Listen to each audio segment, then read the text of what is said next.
এক গ্রামে দক্ষিণ সীমান্তে ছিল এক পাহাড়। সেই পাহাড়ের গুহায় নাকি প্রচুর গুপ্তধন থাকত। ওই গুহায় থাকা সব গুপ্তধন পাহারা দিত এক বিশাল নীল দৈত্য। তার ভয়ে গ্রামের মানুষ তার কাছে ভিড়ত না। হা হা হা হা, শুনে রাখো, এই গুহার ছায়ার কাছেও যে আসবে আমি তাকেই এক নিমিষে গ্রাস করে ফেলব। এটা আমার রাজ্য, এখানে দয়া নেই, ক্ষমা নেই, শুধু অন্ধকার আর ক্ষুধা। হা হা হা হা। শুনলে, ওই যে দৈত্যের ভয়ঙ্কর হাসির শব্দ, এত কিছুর পরও কি তুমি সত্যিই ওর কাছে যেতে চাও? যাই বলো বাপু, দৈত্যটা আজ অবধি কারোর কোনো ক্ষতি করেনি। মানুষ শুধু ভয় পায়, কিন্তু ভয় পেলেই তো কেউ খারাপ হয়ে যায় না। হ্যাঁ, এখনো কিছু করেনি বটে, কিন্তু করতে কতক্ষণ? বিপদ আসতে সময় লাগে না। চাইলেই তো এতদিনে পাহাড় থেকে গ্রামে নেমে এসে আমাদের ক্ষতি করতে পারত। তার কি সময় লাগতো?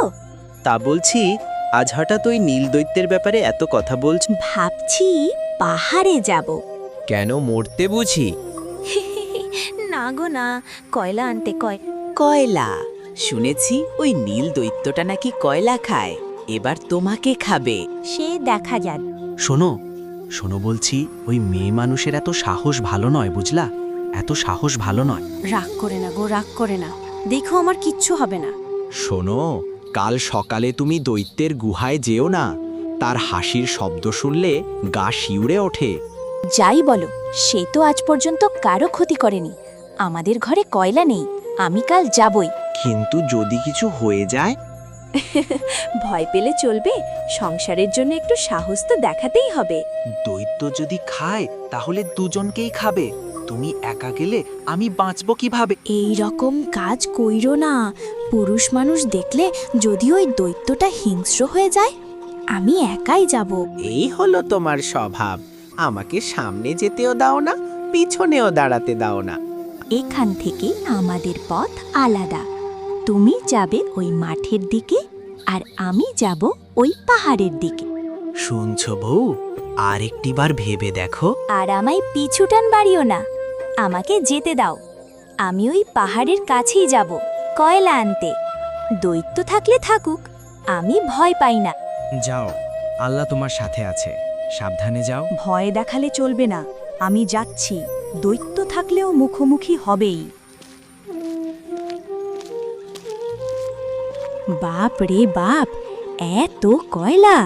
কিছু দিয়ে আমরা জ্বালানি করব, আর কিছু হাটে নিয়ে গিয়ে বিক্রি করব।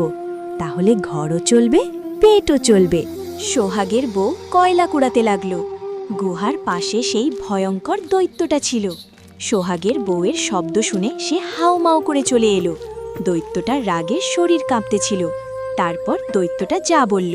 এই এই কে রে? তোর তো সাহস কম নয়, আমার খাবার কয়লা নিবে? নেই কি মনে ভয়? কি হলো, তুমি হাসছো কেন? আমার গুহার সামনে দাঁড়িয়ে এত হাসার সাহস কে দিল তোমায়? বলো, কি এত মজার দেখলে? কয়লা কি কেউ খেতে পারে নাকি? এটা তো জ্বালানি, পেটের খাবার না। ও তাই নাকি? আমি তো ভাবছিলাম কয়লা খেলে পেট ভরবে। তাহলে এতদিন আমি ভুলি খেয়ে আসছি নাকি? হ্যাঁ, তুমি এতদিন ভুল খাবারই খেয়ে এসেছো। আমি তোমাকে এমন একটা খাবার খাওয়াতে পারি, যেটা খেলে তুমি আর এই সব কয়লা খাবে না। কি বলো, কয়লার থেকেও ভালো কিছু আছে নাকি? আমি তোমাকে এমন একটি ফল খাওয়াবো, সেই ফল খাওয়ার পর কয়লা তো দূরে পইরা, কয়লার ধারে কাছেও যাইবা না। ওই ফলটির নাম হলো আপেল। আমি তোমাকে কালকেই এনে খাওয়াবো। আজকে আমি গেলাম কয়লাগুলো নিয়ে। ঠিক আছে, যাও, কিন্তু মনে রাখবা, কালকে অবশ্যই সেই আপেল নিয়ে আসবা, না হলে আমি নিজেই তোমাদের বাড়িতে চলে যাব, আর তখন কিন্তু রেহাই নাই।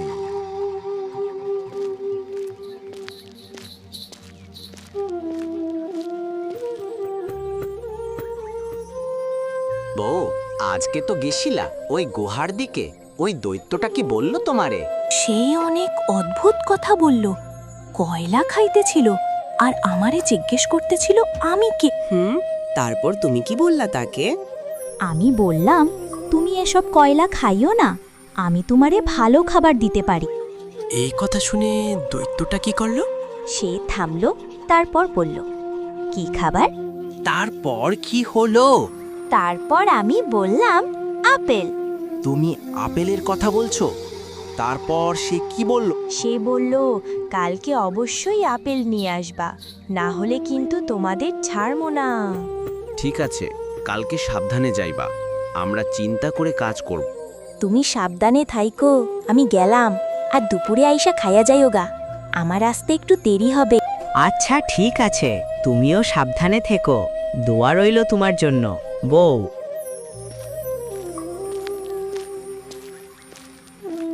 কি, তোমাকে যে বলেছিলাম আপেল আনতে, তুমি কি এনেছো? হ্যাঁ এনেছি, দেব, কিন্তু আমার একটা শর্ত আছে। তাড়াতাড়ি বলো। তোমাকে কিন্তু আমাকে এক বাক্স স্বর্ণ মুদ্রা দিতে হবে।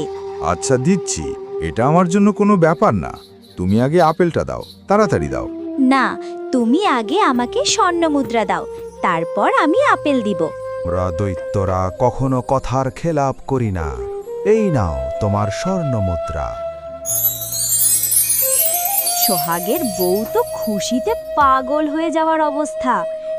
এবার আমার আপেলটা দাও। আমরা মানুষেরাও কখনো কথার খেলাপ করি না। এইটাও তোমার আপেল, মজা করে খাও। আর আমি স্বর্ণ মুদ্রা নিয়ে বাসায় গেলাম। ভালো থেকো। তো বাচ্চারা, এই ভিডিও থেকে আমরা কি শিখলাম? বুদ্ধি আর সাহস থাকলে যত বড় শক্তিই সামনে আসুক না কেন, তাকে হারানো সম্ভব। যে মানুষ নিজের উপর বিশ্বাস রাখে আর ঠান্ডা মাথায় চিন্তা করে, সে অসম্ভবকেও সম্ভব করে তুলতে পারে।